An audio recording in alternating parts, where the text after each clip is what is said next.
Thursday morning. You know what that means. Time for our weekly look at all things financial with our financial guru, the Watchdog on Wall Street, Chris Markowski. How you doing, buddy? Very good. All right, so we got to talk about the big story this morning, Social Security. It's official now. We've known this has been coming. We're now dipping in to not the reserves. We're dipping into the IOUs because their reserves, they were IOUs, and those was borrowed money and borrowed money from borrowed money, right? Al Gore, your lockbox has been opened. Okay, this whole thing reminds me of something. You too? Yeah. What movie was that? Let's take a look. Jeez.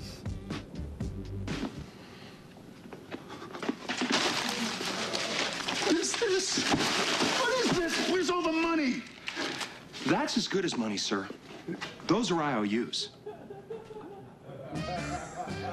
That, I mean, as funny. Life imitates art. I mean, that is our Social Security system. That is our Social Security file system. cabinet filled of IOUs. Now, can Jim Carrey pay back the IOUs? Probably not. Can our Treasury pay back these IOUs? Nope. We're going to have to go ahead and borrow more money from the Chinese, whoever else, to pay the Social Security Administration, to then pay all the people that collect Social Security. Congratulations. Trillions of dollars in IOUs. Wow. What are we going to do about this? I mean, I know we only have 30 seconds to answer this question, but in general, is it going to have to come down to the fact that as Americans, we're going to have to accept the fact that we are going to have to either get rid of this system or dramatically lower the payments?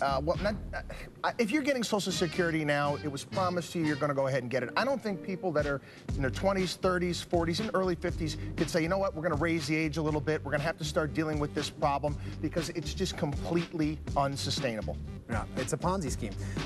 Okay, let's talk about something a little lighter here. Target starting something interesting for people looking for deals. They're now starting to text coupons to you.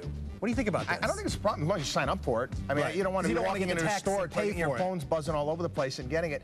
There was a controversy that they were actually putting RF tags in certain luxury items in New York City so that they knew if you bought that fur coat in the store, they knew what you bought previously when you walk in the store and knew how to target you. Whoa. At least this you're signing up for. Okay, you're actively signing up for it to get, $1 off Kraft cheese or, $3 off of Glade air fresheners.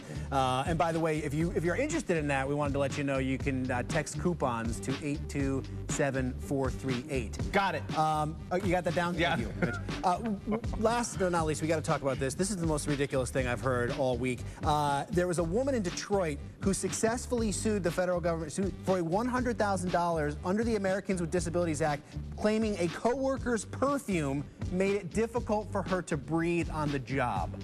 Well, in the theme of shout, is she the Chewbacca defense in that one to get that? I mean, I took an Air France flight once. Maybe I should sue. Seriously, $100,000 because someone didn't like somebody's perfume? Yeah. Wow. This is the point we've reached. God bless America. But now the city of Detroit is having to put up disclaimers telling all its employees not to wear perfume, not to use Glade air fresheners because somebody might sue. You're seeing their statement there on the screen. I mean, crazy stuff. Deodorant, Andy. Yeah. Don't wear deodorant Revenge in the city in of Air Detroit France. anymore. You're not allowed to wear deodorant. It's past the hour. Welcome back to the Daily Buzz. I'm joined here by our financial guru, Chris Markowski, the Watchdog on Wall Street, to talk this morning with a young man who has found a unique way to bake up some delicious financial success. Johnny Earl, a.k.a. Johnny Cupcakes, is here this morning to tell us how he turned a joke and a T-shirt idea into a multi-million-dollar business starting at the age of 19. Good morning. Good morning. All right, so for those watching that don't know, and I got to admit, I wasn't hip to it at first, what is Johnny Cupcakes? It's a very strange business that I've created. It was a nickname that was given to me, completely random nickname. I put it on a shirt as a joke. And people were like, what is that? Is that a bakery? Is that an adult movie store? And I was like, I don't know. It's just a random nickname. And so many people asked about it that I started making T-shirts. Okay. I'd poke fun at pop culture and replace popular icons with cupcakes. Statue of Liberty holding a cupcake instead of a torch, or a cupcake and crossbones instead of the skull and crossbones. Right. I have 3 stores around the U.S. that are set up like fake bakeries, and my shirts are displayed in ovens, refrigerators. The Very windows cool, say, retro, yeah, like, display cases. But we trick a lot of people. Half the people that go in think we really sell food, and they hate me. However, they're going to talk about my brand more than anybody else, and I'm not going to have to pay for advertising because they're doing it for me. Okay, and now you've expanded this. You sell the T-shirts online. You've also got other clothing items coming out as well.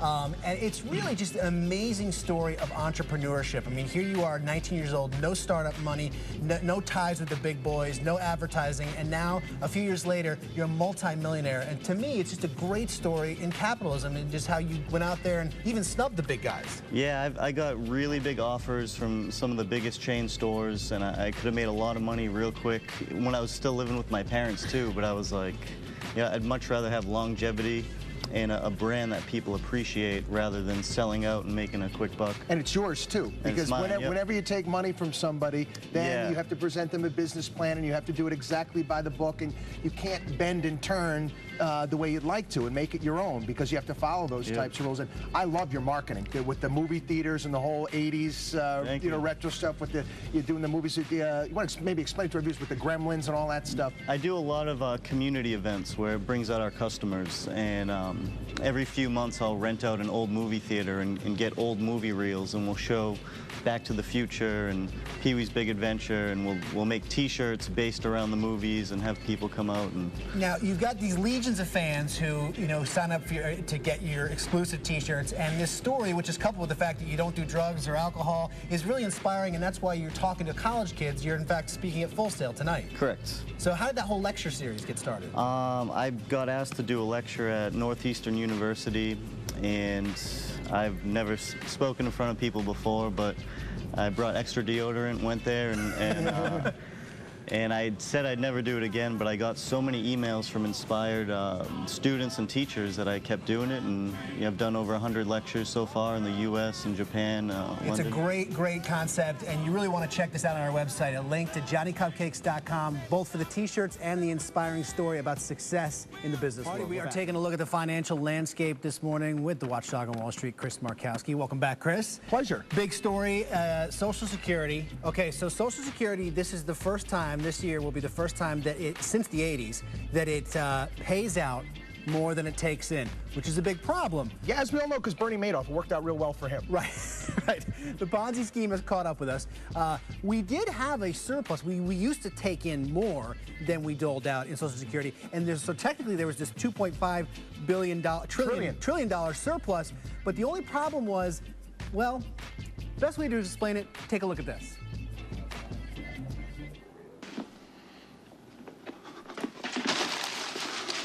What is this? What is this? Where's all the money?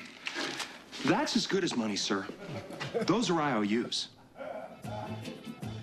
That is our Social Security system. It is made up of $2.5 trillion worth of IOUs, which have now come due.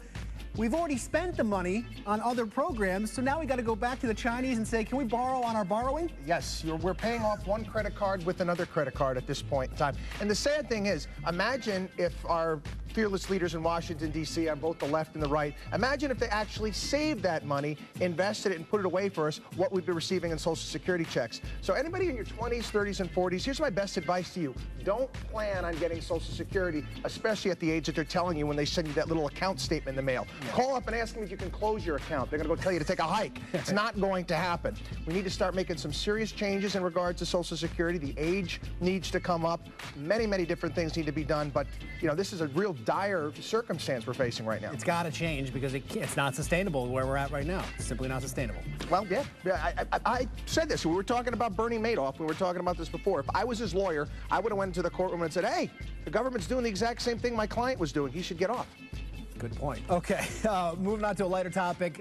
Target's doing a cool thing. Everybody loves the coupons. They're now going to text you coupons to your cell phone. What do you think about this? I don't mind it at all, as long as you have to opt in. It's not something where like they're tracing as you walk in the store and Zerian and give you that. They've done that before. There was some problems in New York City with actually some high luxury stores like Prada and whatnot that put RF tags that remained in the items, so they knew the customer when they walked in the door and what they wanted and whatnot. So let's take a look at some of the stuff that you can get. $1 off the cheese, $3 off the Glade air fresheners, that kind of stuff. It's cool. You text coupons to 827438 and you get the deals. And like you said, they're not spying on you. They're just doing it if you want it.